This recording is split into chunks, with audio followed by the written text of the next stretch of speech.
দীর্ঘ 13 থেকে 14 বছর লাগাতার আমি তারাবি পড়িয়েছি। এবছর অবসর নিয়েছি, এবছর তারাবি পড়বো না, বিভিন্ন মসজিদে গিয়ে তারাবি পড়বো। সেই ক্ষেত্রে ফাইনালে চলে আসলাম লালমোহন উত্তর বাজার জামে মসজিদে ইনশাআল্লাহ। এখন আমরা মসজিদের ভিতর গিয়ে দেখব কোন হাফেজ সাহেবের কণ্ঠে তারাবি কতটা সুন্দর হয়। এখান থেকে ওই পরিমাণ হন্ডা, সবাই কি পরিমাণ নামাজ পড়ছে। আসলে রমজান মাসে আবাদত করছে, আবাদতের এই ঢলটা দেখতেই সবচেয়ে বেশি চমক লাগছে। ربنا إنك جامع الناس ليوم لا ريب فيه إن الله لا يخلف الميعاد. ফাইনালি আমাদের হিফজখানার জন্য একটা মাইক্রোফোন নিয়ে নিলাম। আছে 400 বা 500 400। 2009 সালে যখন আমি হাফেজ হয়েছি তখন মোটামুটি ছোট ছিলাম। তখন মাঝে মধ্যে তারাবি না পড়ে বিভিন্ন মসজিদে গিয়ে তারাবি দেখতাম। কোন মসজিদে খতম তারাবি কিরকম হয়, কারা কত সুন্দর করে পড়তে পারে, এগুলো দেখতে আমার কাছে খুবই ভালো লাগতো।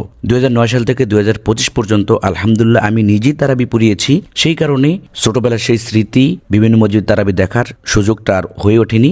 2026 এসে কোনো কারণে আমি তারাবি থেকে অপশন নিয়েছি। সেই হিসেবে ভাবলাম এবছর বিভিন্ন মসজিদে গিয়ে তারাবি দেখবো, কারা কেমন পড়ে, কত সুন্দর করে কারা পড়তে পারে।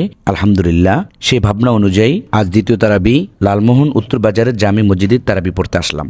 আলহামদুলিল্লাহ লালমোহনের কেন্দ্রীয় মসজিদে এসে পৌঁছালাম। আলহামদুলিল্লাহ মানুষ কি স্বতঃস্ফূর্তভাবে তারাবি পড়ছে। কিন্তু একটা জিনিস ভালো লাগছে, এখানে কি পরিমাণ হন্ডা দেখা যাচ্ছে।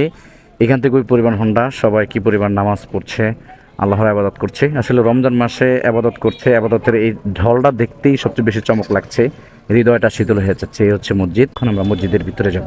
এখন প্রথম হাফেজ সাহেব তারাবি পড়াচ্ছেন, ওনার তেলাওয়াতের কিছু অংশ দেওয়া হয়েছে। এরপরে দ্বিতীয় হাফেজ সাহেবের তেলাওয়াতের কিছু অংশ দেওয়া হবে। কোন হাফেজ সাহেবের তেলাওয়াত আপনাদের কাছে কেমন লেগেছে অবশ্যই জানাবেন। الله أكبر. الحمد لله رب العالمين الرحمن الرحيم مالك يوم الدين إياك نعبد وإياك نستعين اهدنا الصراط المستقيم صراط الذين أنعمت عليهم غير المغضوب عليهم ولا الضالين.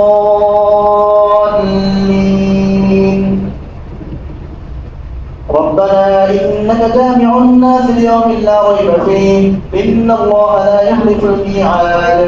إن الذين كفروا لا تغني عنهم أموالهم ولا أولادهم من الله شيئا وأولئك هم وقود النار.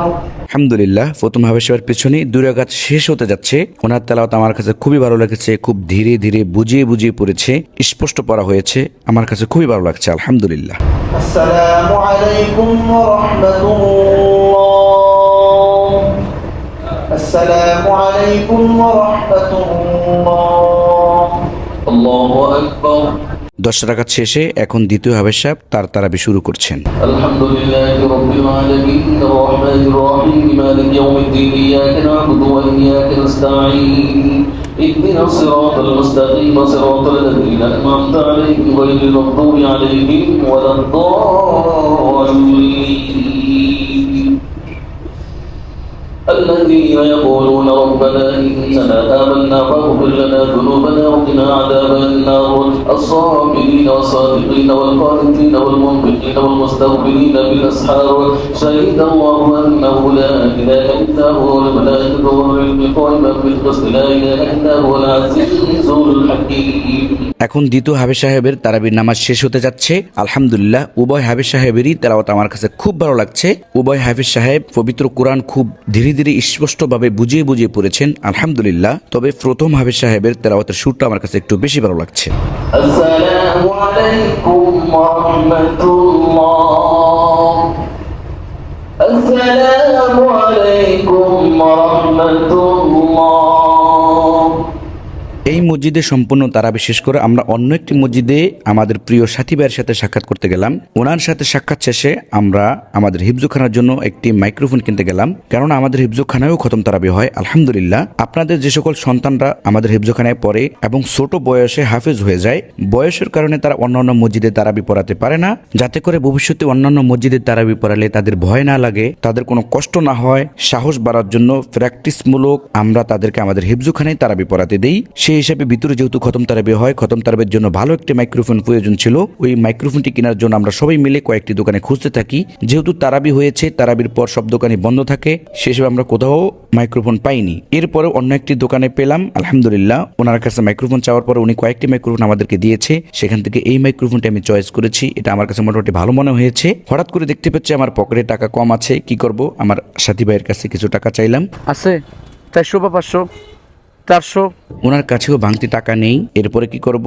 আমি আমার সেলফোন অ্যাকাউন্ট থেকে বাকি টাকা পরিশোধ করে মাইক্রোফোনটা নিয়ে আমরা রওনা হলাম। আলহামদুলিল্লাহ, আজকে তারাবি, তেলাওয়াত এবং এই ছোট্ট ভ্রমণ সবকিছু আমার কাছে খুবই ভালো লাগছে।